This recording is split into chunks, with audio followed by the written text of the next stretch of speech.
It's game over for Taguig Pateros Representative Allan Peter Cayetano as lawmakers on Tuesday, October 13, elect Marinduque Representative Lord Allan Velasco as the new Speaker of the House. A total of 186 lawmakers vote to ratify Velasco's election as Speaker during the plenary proceedings. In his acceptance speech, Velasco blames Cayetano for the unnecessary turmoil in the House when he refused to honor a term-sharing deal brokered by President Rodrigo Duterte. There is no denying that all this unnecessary turmoil we are currently experiencing resulted from the abject refusal to honor that agreement. Velasco's dramatic takeover as Speaker inside the plenary hall ends doubts on the validity of his election. Velasco and his allies on Monday, October 12, staged a coup at the Celebrity Sports Plaza in Quezon City to unseat Cayetano, but Cayetano called their session fake as it was conducted outside the Batasang Pambansa. But minutes after he was ousted, Cayetano announces his irrevocable resignation live on Facebook. We're okay, we will continue to help, but right now, verbally, I am tendering my irrevocable resignation as the Speaker of the House of the Republic of the Philippines. Cayetano also apologizes to Duterte. Ang pagkaalam ko po talaga, I was to handle the budget. And I was told until matapos yung budget para walang disruption, and I invited Congressman Velasco to join me.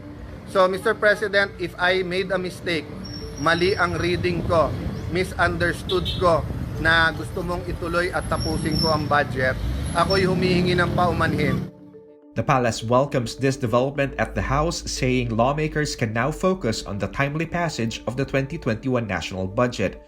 Duterte meets Velasco and Cayetano in the afternoon at the Malacanang Golf Clubhouse, where the two representatives agreed to work together as one majority. After the meeting with Duterte, Velasco says he and Cayetano are now on good terms. Kami po ay nagkasundo, nagkabati na po, and I am also extending that healing hand for all those na hindi masyado tayo nagkaintindihan. Let us build a stronger house. Let us show everyone, the public, the world, that we are honorable congressmen. Although it's too late, activist Reyna May Nasino can finally see her baby River after the Manila Regional Trial Court grants her a 3-day furlough Tuesday, October 13. But on the same day the court grants Nasino furlough, the Manila City Jail requests the court to shorten Nasino's visit to her daughter's wake, citing lack of manpower. Instead of a full 3-day furlough from October 14 to 16, the Manila City Jail wants to shorten Nasino's furlough to only 8 a.m. to 3 p.m. on October 14 and on the burial day on October 16 only. Baby River's death sparked outrage from the public and progressive groups as the court failed to grant Nasino a furlough on Friday, October 9, when Baby River was already dying. Later that night, the infant died of pneumonia complications at the Philippine General Hospital. Prisoners' rights group Kapatid thanks Manila RTC Branch 47 Judge Paulino Gallegos for giving Nasino the compassion that some other courts have not given her. Nasino was pregnant with Baby River while she was in Manila City Jail, but they were separated soon after she gave birth. Nasino was among 60 activists who were arrested in late 2019 for alleged illegal possession of firearms and explosives.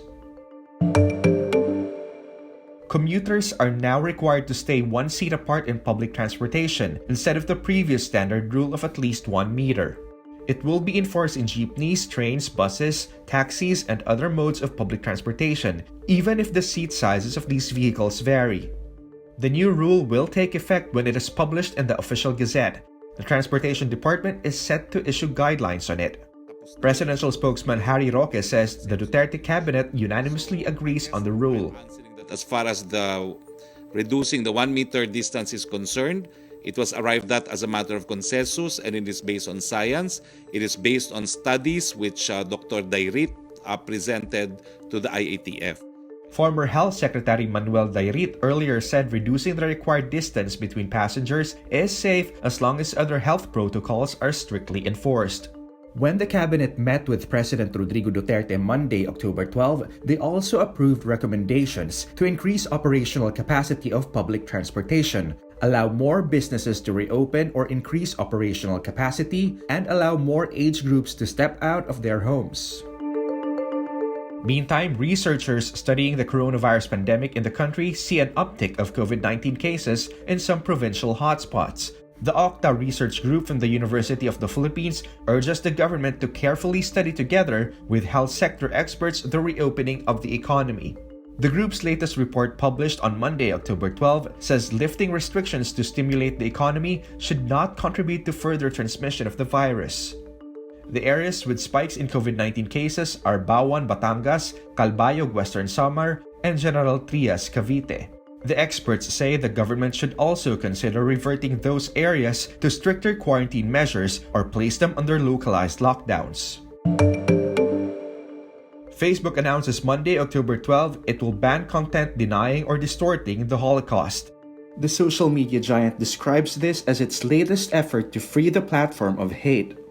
A survey earlier showed almost a quarter of young adults in the United States say the Holocaust was a myth or had been exaggerated. Facebook has long been criticized for not doing enough to disempower Holocaust deniers and other hate groups. It earlier banned more than 250 white supremacist groups, took down 22.5 million pieces of hate speech in the second quarter of 2020, and banned anti-Semitic stereotypes.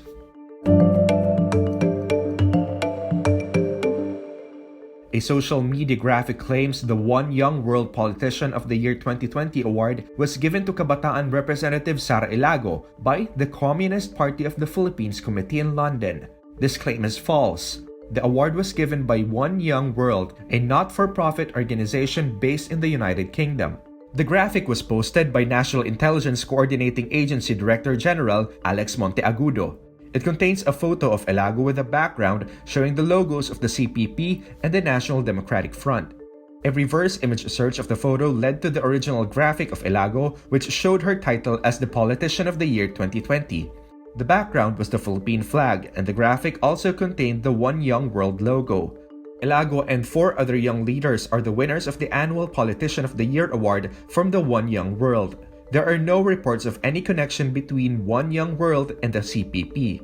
Elago later called out Monteagudo for regularly sharing posts with false and baseless claims, many of them targeting lawmakers of the Makabayan bloc.